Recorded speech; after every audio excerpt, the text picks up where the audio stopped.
안녕하세요, 풍구입니다. 오늘은 2월 7일 화요일입니다. 오늘 조금 늦었네요. 지금 기온은 영하 5도 정도 되고요. 영하 5도라고 해서 그렇게 추운 날씨는 아닌 것 같습니다. 오늘은 기마개를 좀 빼고 나왔어요. 특히 새벽에는 오히려 저는 저녁보다 최근에는 체감 기온은 더 높은 것 같습니다. 아닌가요? 그냥 제 개인적인 느낌인가요? 하여튼 간에 저는 어쨌든지 별로 그렇게 이렇게 아침에 새벽에 기온이 이 날씨가 춥게 느껴지진 않네요.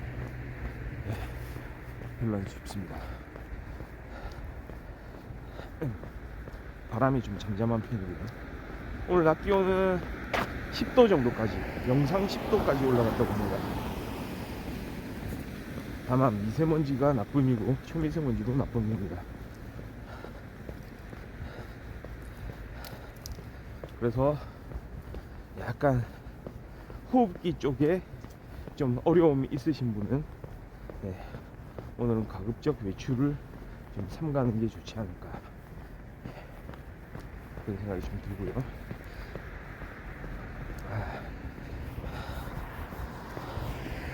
그러니까 이제는 한번 생각해보면 슬슬 2월 7일입니까? 2월 중순에 거의 다가가는 날씨. 이제 슬슬 봄을 준비해야 될 때가 아닌가 생각도 드는데요. 근데 아직 모릅니다.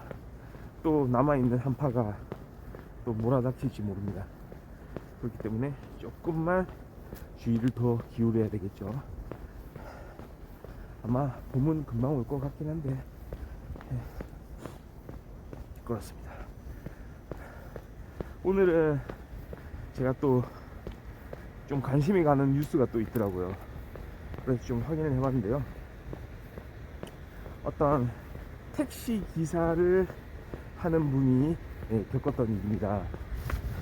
이분이 좀 일자리가 그렇게 쉽게 구할 수가 있었던 게 아니었던 것 같아요. 택시 기사 일을 하는데 스페어 기사라고 하죠. 정식으로 딱 정규적으로 그렇게 일을 할 수 있는 게 아니고 중간중간에 사람이 모자랄 때 이렇게 본인이 좀 일을 했던 것 같습니다. 택시 기사 일이요. 그러면서 이제 사회적으로 도움을 받을 수 있는 시스템이 있죠. 실업하게 되면 받게 되는 급여, 실업급여입니다. 요건들이 있겠죠. 실업급여를 수급하기 위해서는. 그러니까 실업 상태여야 되고, 다시 구직할 그런 이제 준비가 돼 있어야 되겠죠. 구직 활동을 해야 되겠죠. 그런 사람들한테 이제 지원되는 실업급여인데, 이분이 문제는 뭐냐면은 원래 정상적으로 실업했다가 실업급여를 신청하고 수급을 했던 것 같습니다. 총 뭐 270일치 뭐 하루 일당이 하루 금액이 받을 수 있는, 수급할 수 있는 금액 한 37,000원 이렇게 됐던 것 같습니다. 근데 문제는 이제 중간에 이분이 또 재취업을 하게 된 거예요. 예를 들어서 해당 기간이 뭐 2020년도 뭐 10월 1일부터 뭐 11월 30일까지다. 그럼 한 2달 이렇게 재취업을 하고 다시 12월 1일자로 퇴사를 하게 됐다. 다시 실업 상태에 들어갔다. 그러면 실업급여 제도는 기본적으로 그렇거든요. 다시 재취업했던 기간은 제외하고 실업급여를 다시 이렇게 수급을 할 수가 있게 돼 있어요. 처음부터 뭐 270일 이렇게 장기간 이제 수급 자격이 주어졌기 때문에 이렇게 실업급여를 수급할 수 있는 그런 상태이긴 했는데, 문제가 그겁니다. 날짜를 잘못 신고를 한 거예요. 이분이 예를 들어서 10월 1일부터 11월 32일까지 근무를 했다면 하여튼간에 날짜 자체는 이걸 예를 든 겁니다. 8월 31일부터 11월 29일까지 근무를 했다, 이런 식으로 기재를 한 거예요. 그러니까 총 날짜 자체는 총 날짜 수, 일수 자체는 변함이 없죠. 변함이 없습니다. 그 기간은. 그런데 문제는 뭐냐면은, 그러니까 일수로 책정되는 37,000원이 그 일수에 따라서 이렇게 그 기간, 일하지 않은 기간은 감해지겠죠. 그런데도 불구하고 고용센터, 그러니까 노동청이겠죠. 아마 지방의 노동청일 텐데, 그 노동청에서는 이거 부정수급이라고 거기에 대해서 이야기를 했다는 겁니다. 그래서 결국 어떻게 되냐면은 대략 한 100여만 원 될 거예요, 그 기간 중.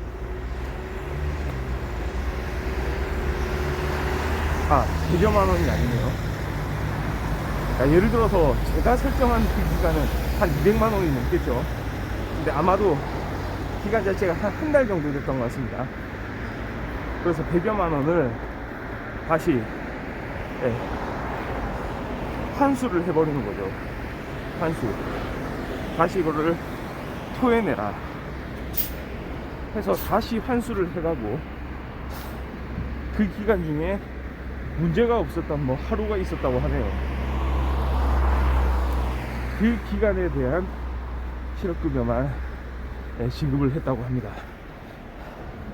그러니까 이거 여기에 대해서 그 택시기사는 좀 황당했겠죠. 본인 입장에서는 내가 날짜를 좀 다르게 이렇게 신고를 하긴 했지만 전체 일수에서는 문제가 없는데 이렇게까지 가혹하게 할까. 그래서 소송을 한 겁니다. 소송을 할 때는 또 변호사를 따로 선임했다기보다는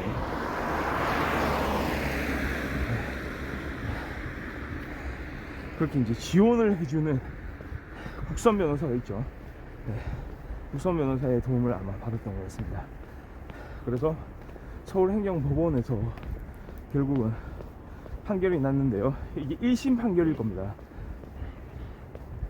너무 가혹하다라는 이야기가 나오면서 이 택시기사의 손을 들어줬다고 하네요. 그러니까 해당 노동청에서는 더 이상 항소는 하지 않았다고 합니다. 항소로 다툴 수도 있었겠죠. 그럼에도 불구하고 항소를 하지는 않았다고 하네요.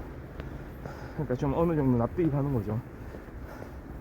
근데 저는 여기서 약간 그런 생각이 듭니다. 참 다소 좀 안타깝고 답답하기도 하면서 황당한 일이기도 한데, 결국은 이거거든요. 이 법이, 관련 법이, 이런 제도가 왜 존재하는가에 대한 거, 그런 부분하고, 그 다음에 실제 그 고용센터의 그 담당 업무를 하던 아마도 공무원이겠죠. 그 실제 일을 하는 그 담당자 말이죠. 담당자의 어떤 재량이라고 할까요? 그 일을 하는 방식이라고 할까요? 이건 근데 크게 보면 어떤 조직에 대한 문제입니다. 그러니까 재량이 없는 거예요. 그러니까 뭔가 하나, 이거 전체 금액에서는 차이도 없는데 이거를 날짜를 잘못 썼다, 날짜 잘못 썼다는 것 자체가 이게 잘못이 아닌가. 하여튼간에 뭔가 문제점이 발견됐는데 내가 이거 알아서 결정해서 이건 전체 날짜에 전체 일수하고는 상관이 없으니, 전체 일수에는 문제가 없으니 그냥 이걸로 처리를 합시다 라고 할 수 있는 그런 재량 자체가 없다는 거예요. 아마도 그런 분위기가 거기 형성이 돼 있었겠죠. 이거 어떻게 될지 모른다, 이거 조심해야 된다, 이거 우리가 판단할 문제가 아니다. 결국은 그냥 법대로 할 수밖에 없다. 날짜 잘못 쓴 것 자체는 허위신고다. 이렇게 바뀌었죠. 아마도. 우리가 여기서 알아서 그걸 바꿔주면 나중에 감사해서 어떻게 될지 모른다. 이런 이야기가 나왔을지도 몰라요. 그렇기 때문에 결국은 전체 일수에서는 문제가 없어도 결국은 법원에서도 그런 이야기를 한 거거든요. 거기에 대해서 이렇게 정할 수가 없었던 그런 개인과 그 조직과 그런 환경과 그런 어떤 공직사회의 문제라고나 할까요? 약간 그런 부분이 좀 아쉽네요. 그러니까 그 담당자를 막 탓하기도 이거 어떻게 이런 식으로 하냐라고 하기도 좀 어려운 문제가 아닌가 그렇게 생각이 됩니다. 자, 오늘은 또 뉴스 이야기를 좀 나눠봤고요.